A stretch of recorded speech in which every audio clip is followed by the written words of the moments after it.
Hey guys, it is Poober here for episode 31, and I am standing in the middle of nowhere, but not for long because I have huge plans this episode. Looking at the map here, I've actually added in 4 new octagons since last episode. The one over here to the right and bottom are done. The top and left side are still a work in progress, but they are going to be getting filled in today because I have plans for the top octagon in particular. I'm going to be installing, hopefully, factories for Speed 1 modules, low-density structures, and rocket control units.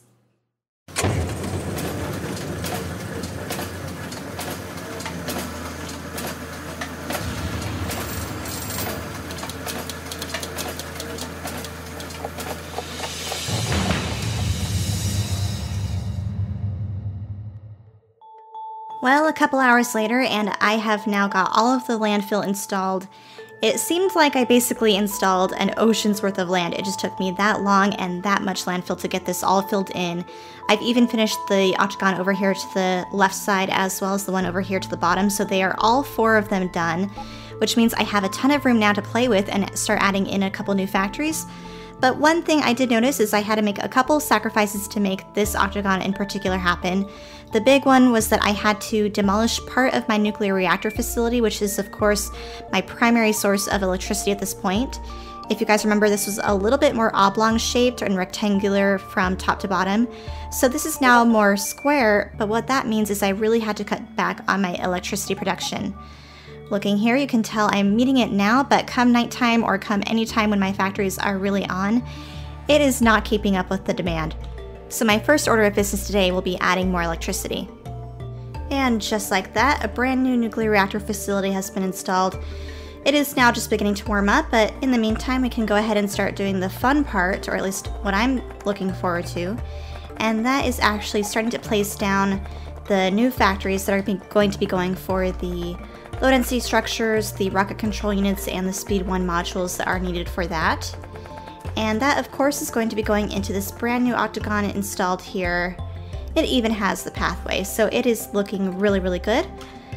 Now I just have to logistically figure out where I'm going to be placing everything. This is really what is the tricky part, but is also one of my favorite parts. One last thing I almost forgot, though, is that you can see we have basically this mini forest here in the octagon that we're going to have to get rid of. And instead of just wasting away these trees with my bots and adding that to my inventory, I think I'm going to do something a little bit different this time.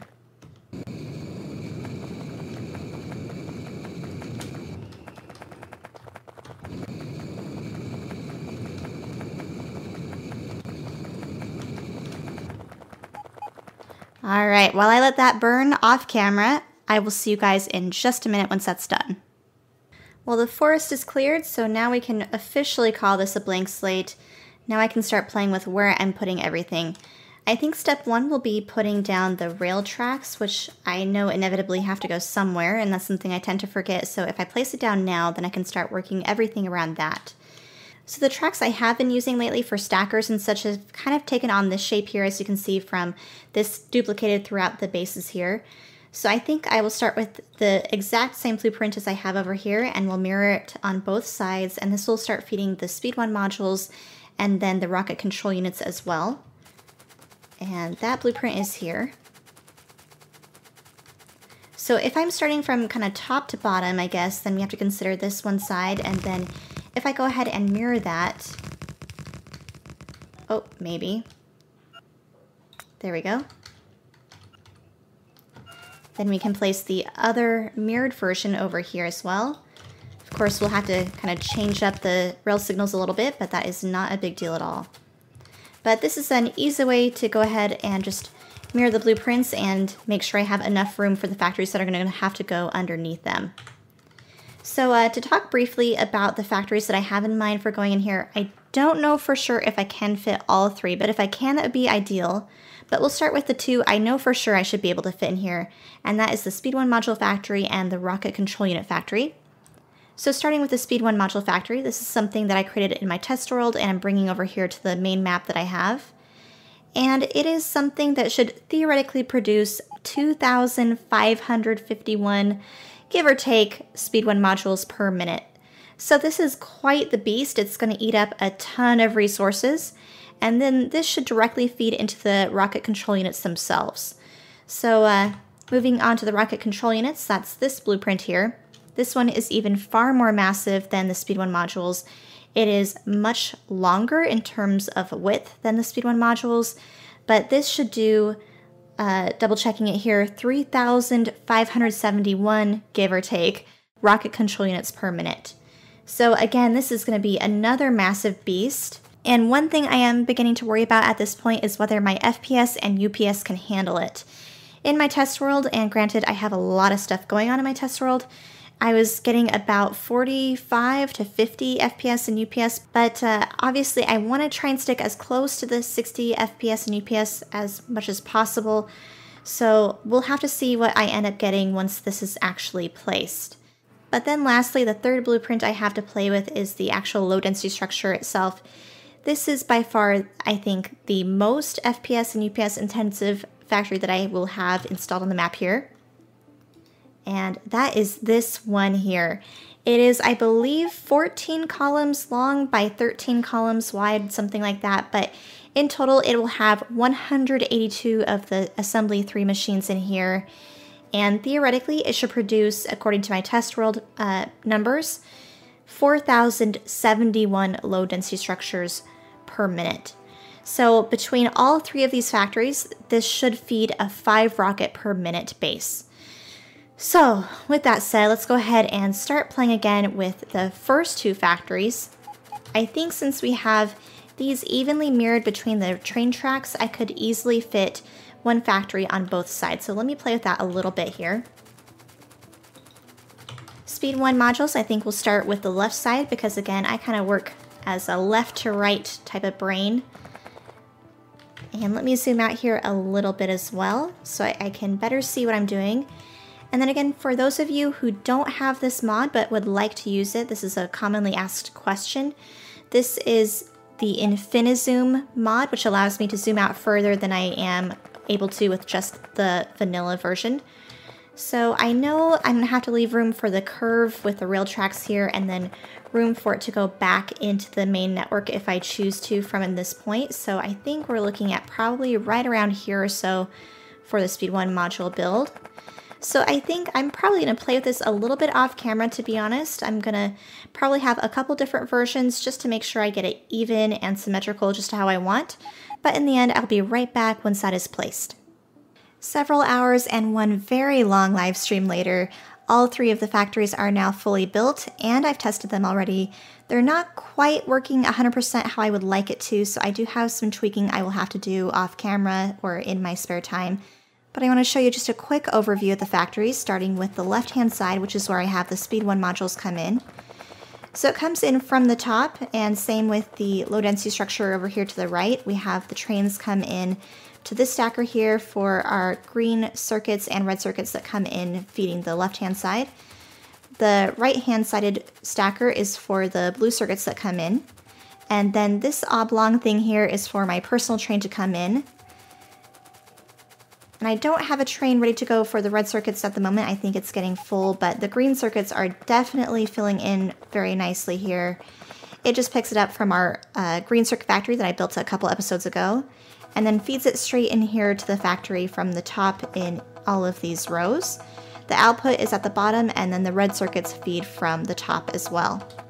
The outputs of the Speed 1 modules go directly into the rocket control units from left to right, and then the blue circuits are fed from top to bottom. And if I remember correctly, there are 22 lanes worth of blue circuits feeding into this very long factory. It doesn't have to be fully compressed, I don't think, but we'll have to keep that in mind once the rocket control units are actually getting used, and then we can see what the actual production rate is. But it is incredible to see all of these blue circuits built up and kind of waiting for somewhere to go. I've never seen so many blue circuits. This is where the rocket control units get fed back into the train for pickup. This train doesn't have anywhere to take them quite yet, but it does load pretty quickly. We can store up to 400 rocket control units per train. And then at the very bottom is where I have the low density structure factory. This one has a slightly different layout for the train stackers. We actually have the input of the steel and copper and plastic trains coming from the left-hand side. This stacker here is just for steel. This stacker here is for a mixed copper and plastic train, so I do have half of the wagons for copper plate, the other half is for plastic, and then with this cool unloading trick, I am able to get half of each belt compressed with plastic and copper on either side without intermixing. So that was something that I played with in the live stream. And then, of course, up here to the top is where we have the steel getting fed in, as you guys saw at the start of the clip. We have 13 lanes worth of steel, which is part of the reason why I'm having compression issues, because I'm not unloading it quite evenly, so I'm gonna have to play with that a little bit off camera. And then over here to the far right is where we have the output for the load and see structures. And then this gets fed into the train where we have a 2-2-2 train, and this can also store 400 load and see structures in this train setup. So once I actually have somewhere for these trains to go, these will leave and go to the rocket stations that I'm going to have, so probably 6 rocket silos at some point in the future, because you do need slightly more than 5 rocket silos to do a 5 rocket per minute base, just because of the loading time it takes for that. But for now, I'm pretty satisfied with this. Like I said, there's a couple tweaks I'm going to have to do for me to get it exactly where I want it, but I think that's something I can do off camera. In the meantime, here are a couple highlights from yesterday's live stream.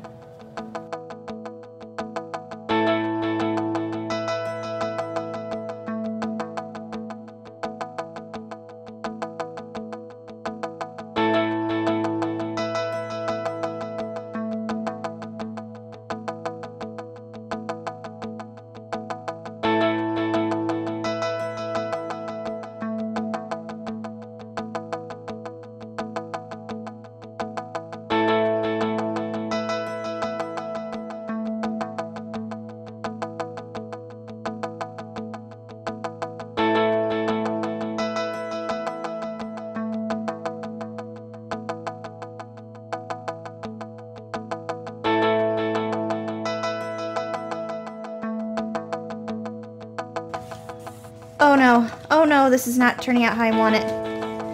I can't get out of the car. Get out of the car. Okay. Oh.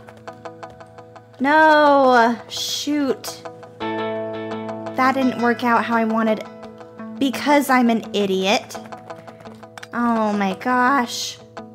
Alright, I totally forgot that I meant to put in filter inserters here so that I could dictate where everything was going to go properly, and I forgot to do that. Alright, I think this system works.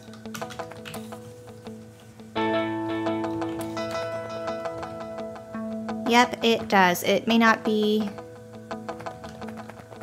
like the prettiest thing. Actually, it's not unpretty, I guess. Now let me just clean up all of this stuff here. Ugh, this will be a nightmare.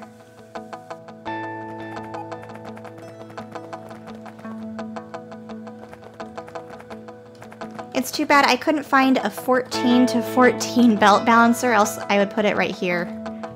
Okay, so the last thing we need to turn on is the steel, which I know I have a train for it somewhere. Yep, I think this one is ready to go. I just wanted to go over there and edit the cargo wagon contents real quick. And then I think we're game to turn everything on for the low density structure factory. Alright, we made it. Steel's getting unloaded. And it's working. I'm still at 60. 58. 57. 58. Oh man, it is beautiful. And products are making its way to the end-ish. Can we get the last 2 rows working? And they are. We have liftoff. Let's see the products at the end. It's making its way into the train. Wow, almost a full 222 train already. How is the production? 1.2 thousand per minute. And that is not what I need it to be for supporting 5 rockets per minute, but that is a start. Well, between all of the off-camera work and the live stream that got done, I think I'm going to go ahead and end this episode here. Just a tad bit short, but I hope you guys will stick around nevertheless for episode 32 here to come. Or if you would like to see the previous live stream, that will be linked with my Twitch information down below, where you can see the entire 2 to 3 hour footage there in its raw format. Either way, thank you guys as always for supporting me and my channel and my content, and I hope you'll stick around for the endgame content coming soon.